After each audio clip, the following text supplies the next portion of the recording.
मान लीजिए कि बिहार के आर्थिक सर्वे, बिहार के जातीय सर्वे में दलितों की संख्या 18% आई और जनगणना में 17.5 या 16 आ गई, तो आधिकारिक तौर पर संख्या वही मानी जाएगी जो जनगणना में।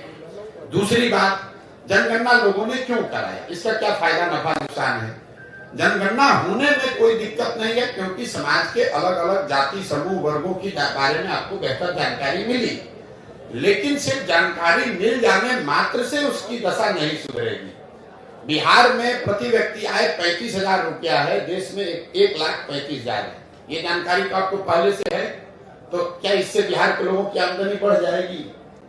बिहार में सिर्फ 5% लोग ही कॉलेज तक पहुंच पा रहे हैं, ये जानकारी तो आपके पास है, तो क्या इससे लोगों की शिक्षा की स्थिति सुधर जाएगी? सिर्फ ये ऐसे हुआ कि कोई पुस्तकालय है, लाइब्रेरी है, वहां आप गए, वहां पर सारे पुस्तकें हैं, उससे तो आप पढ़ लिख कर विद्वान नहीं हो जाइएगा। उस पुस्तक को पढ़ना भी पड़ेगा और आप में वो क्षमता भी होनी चाहिए।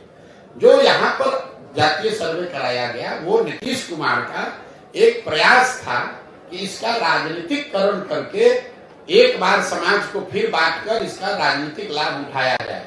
मैं पहले दिन से कह रहा हूं कि इसका कोई राजनीतिक लाभ नहीं मिलेगा, और इसका प्रमाण ये है कि जो नीतीश कुमार जातिगत सर्वे के आधार पर चुनाव लड़ने, प्रधानमंत्री बनने गए थे, वही भाग कर जाकर भाजपा में शामिल हो गए।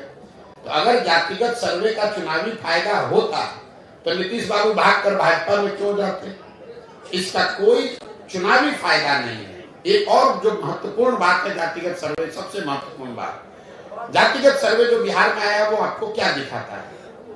जिन जाति समूहों के वंचित होने, पिछड़ा होने की बात पिछले 40-50 साल में कही जा रही है, उन जातिगत समूहों की आर्थिक, सामाजिक, शैक्षणिक स्थिति में कोई सुधार नहीं हुआ है।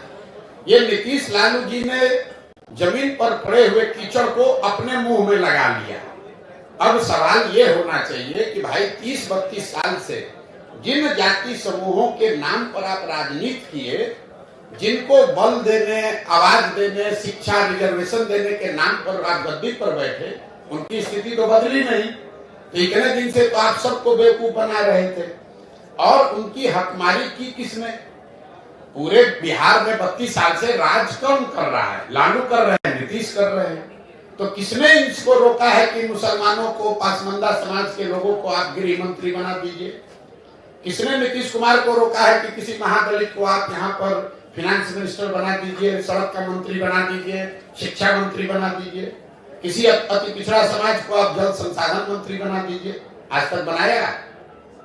ये लोगों का ये वोट लेते हैं, लेकिन जब सरकार बनती है तो उसमें जितने बड़े विभाग हैं वो तेजस्वी यादव रहेंगे, वो नीतीश कुमार रहेंगे।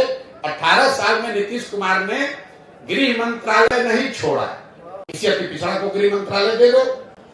लालू जी 15 साल 16 साल रहे, किसी मुसलमान को गृह मंत्री नहीं बनाया, किसी मुसलमान को पथ निर्माण मंत्री नहीं बनाया, किसी मुसलमान को शिक्षा मंत्री नहीं बनाया।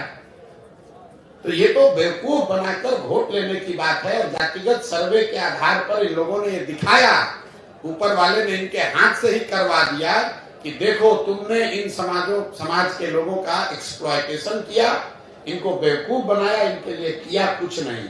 इसीलिए आपने देखा कि जातिगत सर्वे के आंकड़े आने के बावजूद समाज में राजनीतिक, सामाजिक कोई प्रतिक्रिया नहीं। बिल्कुल लोग शून्य हैं उससे, लोगों को मालूम है कि बेवकूफ बनाने का प्रयास कर रहा है।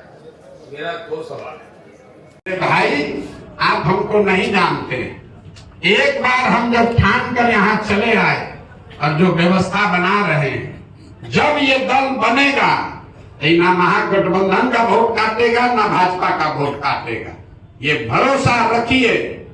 ये एक बार जब खड़ा हुआ तो ना वोट भाजपा का कटेगा ना आरजेडी का, दोनों को काट के साथ कोई नहीं बचने वाला। इसका आपको उदाहरण बता देते।